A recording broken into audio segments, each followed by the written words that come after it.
Hello বন্ধুরা, good evening. সমাজ ক্রিয়েশনে আরেকটি ছোট্ট নতুন ব্লগে তোমাদের অনেক অনেক স্বাগত। তো দেখো, দেখতেই পাচ্ছ আমি রেডি হয়ে গেছি। বলেছিলাম নেহা সেদিন যায়নি, আজকে ওর বায়না, আজকে ও মেলায় যাবে। তো তাই রেডি হয়ে গেছি। ও আগে বেরিয়ে গেছে রাস্তায়।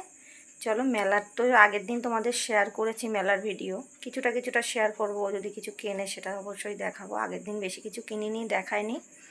তো এই জন্য আরও পেছনে দেখো, ওই যে একা ঘুমাচ্ছে।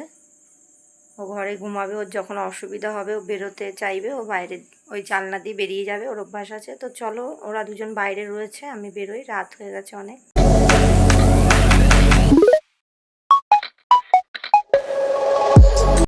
বেরিয়ে পড়েছি, আর একজন এই যে বাইরে শুয়ে রয়েছে, আর এখন বাইরেই থাক। তোরা চলে গেছে, আমি যাই। রাস্তায় দাঁড়িয়ে রয়েছে। দেখো বন্ধুরা, বেরিয়ে পড়েছি। আর হচ্ছে একটু রাত করেই বেরোনো হয়েছে, তার কারণ একটাই, নেহার পড়া ছিল, তার জন্য একটু দেরি করে বেরোতে হয়েছে। আর রাতের যেহেতু রান্নার তাড়া থাকে না, তার জন্য আর তাড়া রান্না বান্না নেই সেরকম, তার জন্য। তো এখানে দাঁড়িয়ে রয়েছি, ময়নার রাস্তা দিয়ে আমরা বেরোচ্ছি। আর চাঁদটা এত সুন্দর লাগছে, একটু ভিডিও করে নিলাম দাঁড়িয়ে। আর ওর বাবা আর মেয়ে আগে আগে হাঁটছে আর বকবক করছে। তো আমি আমার কাজ করলাম ভিডিও। এবার ওর নেহা হচ্ছে ওর বাবার সাইকেলে যাবে, আর আমি এই যে টোটোতে উঠে পড়েছি। এই দিক দিয়ে গেলে তাড়াতাড়ি সুবিধা হয় আমাদের, যেহেতু এই রাস্তাটা এইদিকে সোজা পড়ে তাই। আর এই যে আমি মেলার মুখে দাঁড়িয়ে আছি, টোটোতে আগে চলে এসেছি, ওর বাবা এখনও আসেনি। আর যেহেতু আজকে উল্টো রথ, ওর জন্য আজকে প্রচণ্ড পরিমাণে মেলায় ভিড়ও হয়েছে। আমাকে ওর বাবা ফোন করে বললো তুমি রাস্তাটা পার হয়ে যাও। তো দেখো কতটা ভিড় হয়েছে আজকে মেলায়, অজস্র ভিড় হয়েছিল। রথ যেহেতু আজকে উল্টো রথ, তার জন্য। আর এই যে আমি আর আমার মেয়ে দাঁড়িয়ে রয়েছি, ওর বাবা সাইকেলটা রাখতে গেছে, তারপরে আমরা মেলায় ঢুকবো।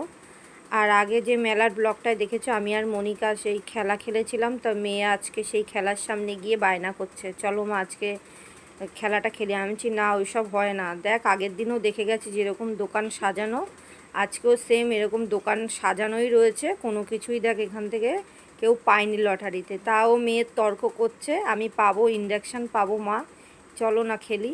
তোর বাবা বলছে না, এসব খেলতে হবে না, চল আমরা আগে জগন্নাথ দেবের দর্শন করে নিই। তো মেয়ে বারবার বলছিল আমি এখনও মেলায় আসিনি, দর্শন করিনি। তো এখানেও দেখো প্রচণ্ড পরিমাণে ভিড়। আগের ব্লগে তোমাদের বলছিলাম প্রচণ্ড ভিড় হয়। তো আগের বার আমরা এসে আরও ফাঁকায় ফাঁকায় ভালোভাবে দর্শনটা করেছি। এখানে দর্শন ভালোভাবেই করা যায়। তো এই যে মেয়ে এখন দর্শন করে দক্ষিণা দিয়ে দিচ্ছে, আর ওই টাকাটা ঢোকাতে পারছে না। তোর বাবাকে বলছে মনে হয় তুমি মন থেকে দাওনি ঠাকুরকে, ওর জন্য ঢুকছে না। তারপরে ওনার পাশে ওই কাকিমা যিনি বসেছিল, উনি বলছে ওইভাবে ভাঁজ করে ঢোকালে টাকাটা ঢোকে না। তোর বাবা বলছে আমাকে ভুলভাল কথা বলছিস সবার সামনে। তো মেয়ে বলছে না না, আমি তো তোমার সাথে মজা করছি।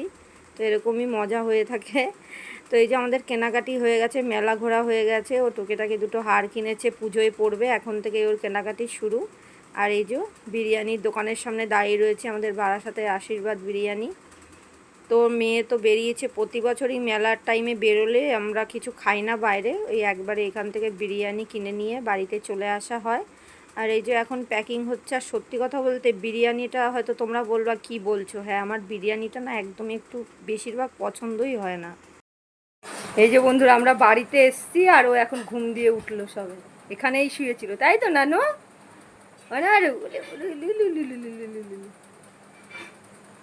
দেখো বিরিয়ানিটা এবার সবার থালায় বেড়ে নিচ্ছি। আমার পছন্দ না, এটা যে যার যার পছন্দর ব্যাপার, কিন্তু আমি ফ্রাইড রাইসটা বেশি পছন্দ করি, বা চাউমিন এই জাতীয় খাবার বেশি পছন্দ করি। যারা বিরিয়ানি লাভার তাদের একটু রাগ হবে জানি, তো কিছু করার নেই, যার যার পছন্দের উপরে নির্ভর করে এটা।